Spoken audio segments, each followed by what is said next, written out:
आज मी सगळ्या अशा मिक्स भाज्या वापरून त्याच्यामध्ये कालवे घालून असं मस्त एक कालवण तयार करणार आहे. वाटण वगैरे घालणार नाही, तरीही कालवणाला चव अगदी अप्रतिम लागते. असं हे कालवण तयार करणार आहे. जर ही रेसिपी आवडली तर लाईक कमेंट करायला विसरू नका. नमस्कार, मी पद्मजा. अलिबागची चवमध्ये तुमचं खूप खूप स्वागत. आज मी कालव्यांचा रस्सा तयार करणार आहे. कालव्यांच्या सुद्धा मी भरपूर रेसिपी टाकलेल्या आहेत. कालव्यांचा मसाला, कालव्यांचं कालवण, पण आज कालव्यांचा रस्सा तयार करणार आहे. त्याच्यामध्ये शेवग्याच्या शेंगा, वांगं, टोमॅटो असं टाकणार आहे आणि वाटण वगैरे वापरणार नाही, तरीसुद्धा हे कालवण अतिशय चविष्ट लागतं. असं हे कालवण आता तयार करणार आहे. चला तर आता रेसिपीला सुरुवात करूया. इथे आता गार्डनमध्ये मी टॉमॅटोची झाडं लावलेली आहेत आणि ह्या टॉमॅटोच्या झाडांवर मस्त अशी छान अशी कच्ची टॉमॅटो आलेली आहे. ती कालव्यांच्या कालवणामध्ये टाकण्यासाठी मी आता काढून घेणार आहे.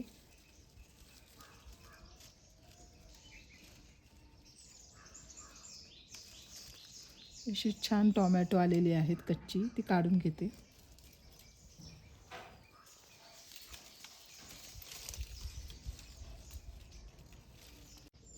ह्या झाडावर सुद्धा भरपूर अशी टॉमॅटो लागलेली आहे आणि टॉमॅटोचं झाड असं आहे की ते कुठे पण व्यवस्थित होतं, उगवतं आणि छान अशी टॉमॅटो येतात त्याला. थोडी जरी जागा असेल तरी तो तुम्ही लावू शकता टॉमॅटोची झाडं. आता इथे कालवे घेतलेले आहेत आणि कालवे स्वच्छ धुवून घेतलेले आहेत. पांढरे शुभ्र असे कालवे आहेत आणि कालवे मोठे मोठे आहेत आणि कालव्यांचं कालवण करणार आहे. तर इथे कच्ची टॉमॅटो काढलेली आहे, ती बारीक केलेली आहेत. शेवग्याच्या शेंगा घेतलेल्या आहेत. एक हिरवं वांगं घेतलेलं आहे, मिरची आणि थोडासा कांदा आहे आणि आलं आणि लसूण आहे. आता हे सगळं मी फोडणीला देऊन घेणार आहे. तर इथे मी तेल घेतलेलं आहे. तेल गरम झालेलं आहे. जेवढं कालवण घालणार आहे त्या प्रमाणानुसार तेलाचं प्रमाण घेतलेलं आहे. कांदा परतून घ्यायचा आहे. इथे आलं आणि लसूण,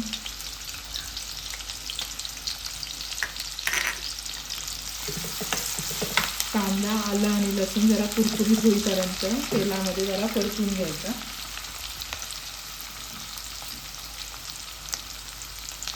अर्धा चमच हळद,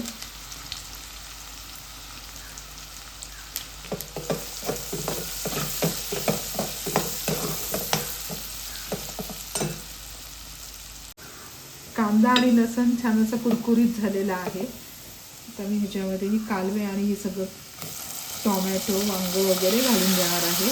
मिरचीसुद्धा घातलेली आहे.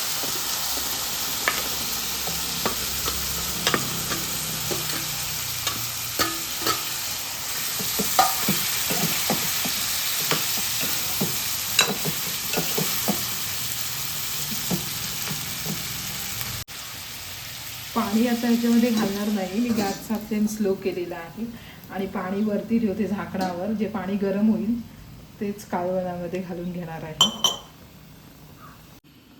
तर हे पाणी गरम झालेलं आहे, त्याच्यामध्ये मी घालून घेणार आहे आणि आता मसाला वगैरे घालून घेते. आणि हे मिक्स आहे कालव्यांचं कालवण, ते खूप छान चवीला होतं. शेंगा वगैरे घालून मी नेहमी वाटण घालून करायचे, त्याच्यापेक्षा मी एक दोन वेळा असं तयार केलेलं आहे. मग छान अशी मला त्याच्या वाटणापेक्षा ही चव छान लागली, म्हणून मी आज तुमच्यासाठी खास ही रेसिपी केलेली आहे वाटण न घालताना. तर इथे घरगुती मसाला घालून घेणार आहे 2 चमच.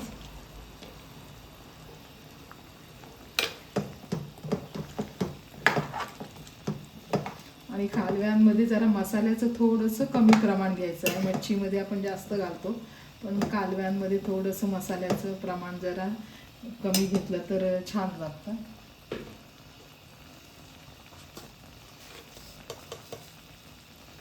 आणि चवीनुसार मीठ. तर पुन्हा झाकण ठेवून देणार आहे आणि झाकणावर जरा पाणी ठेवून देणार आहे. हा शेंगा तयार झाल्यानंतर मी चिंचेचं पाणी आणि टोमॅटो घालणार आहे पिकलेलं. आता शेंगा तयार झाल्यात की बघूया. काळवणाचा वास सुद्धा छान येतोय. शेंगा मऊसर झालेल्या आहेत आणि वांग वगैरे तयार झालेलं आहे. तर इथे मी टोमॅटो घेतलेला आहे पिकलेला, तो घालून घेणार आहे आणि थोडंसं चिंचेचं पाणी.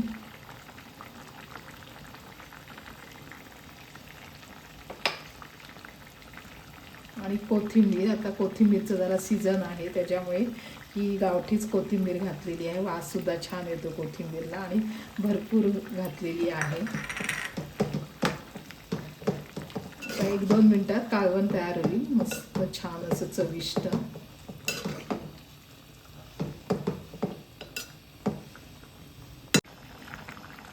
चविष्ट असं कालव्यांचं कालवण तयार झालेलं आहे.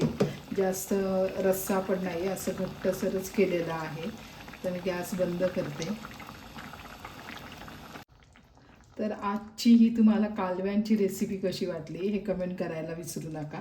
आणि सगळ्यात महत्त्वाचं म्हणजे चॅनलवर नवीन असाल तर नक्की चॅनलला सबस्क्राईब करा. त्याच्यामुळे मला अशाच नवनवीन रेसिपी करण्याची प्रेरणा मिळेल. धन्यवाद.